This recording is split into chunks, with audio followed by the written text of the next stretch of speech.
काल जे आहे ते करमाळा तालुक्यामध्ये रात्री वादळी वाऱ्यासह जे आहे ते गारांचा मोठ्या प्रमाणात जो आहे तो पाऊस पडला होता। सध्या आपण करमाळा तालुक्यातील सातोली येथील केळीच्या बागेमध्ये आहोत। या ठिकाणी जे पाहतोय की वादळी वारे व पावसाने जे आहे ते या केळीच्या बागेमध्ये आहे जे मोठ्या प्रमाणात नुकसान झालेलं आहे। या ठिकाणी आपण पाहू शकतो की अगदी ही केळीची बाग जी आहे ते भुईसपाट झालेली आपण पाहू शकतो की या ठिकाणी जे आहे ते ही केळी जी आहे ते काढणीसाठी देखील आल्याचं पाहायला मिळतंय। त्यामुळे जे आहे ते हे केळीचं मोठ्या प्रमाणात नुकसान झाल्याचं देखील या ठिकाणी पाहायला मिळतंय। सध्या आपण करमाळा तालुक्यातील सातोली येथील या केळीच्या शिवारामध्ये आहोत। ते पीडित शेतकरी देखील आपल्याबरोबर आहेत। नेमकं काय सांगाल बाबा, काय घटना घडली, किती नुकसान झालं आहे? लुस्कान मी अशोक भावनदास गाडे। लुस्कान जवळजवळ माझं 25-30 लाखाचं लुस्कान झालं। वादळी वारं आल्यानंतर 1 तास 1.5 तासांनी आम्ही म्हणलं काय झालं का बघावं, तर शेजारी पूर्ण बाग पडत आली होती। त्याचा खर्च प्रत्येकाने याजाने पैसे काढून केलेला आहे लोकांकडनं मागवत।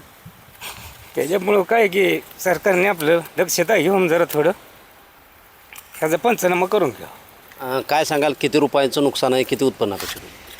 उत्पन्न जवळजवळ 25-30 लाख रुपयाचं उत्पन्न होतं। सरकारकडे काय मागणी असणार आहे? सरकारने काय नाही याचं तात्काळ पंचनामा करून घ्यावं, त्याचं काय असेल ती भरपाई तेवढी द्यावी।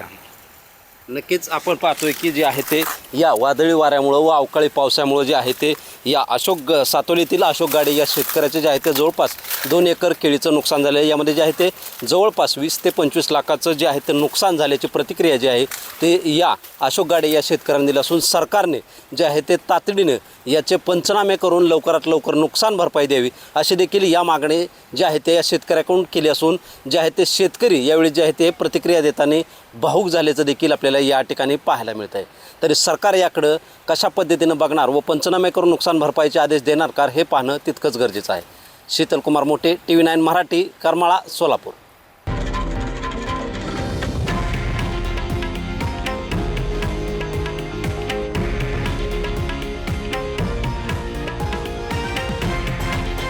हे आहे देशातील नंबर 1 न्यूज नेटवर्क आणि आपण पाहत आहात TV9 मराठी, एकमेव।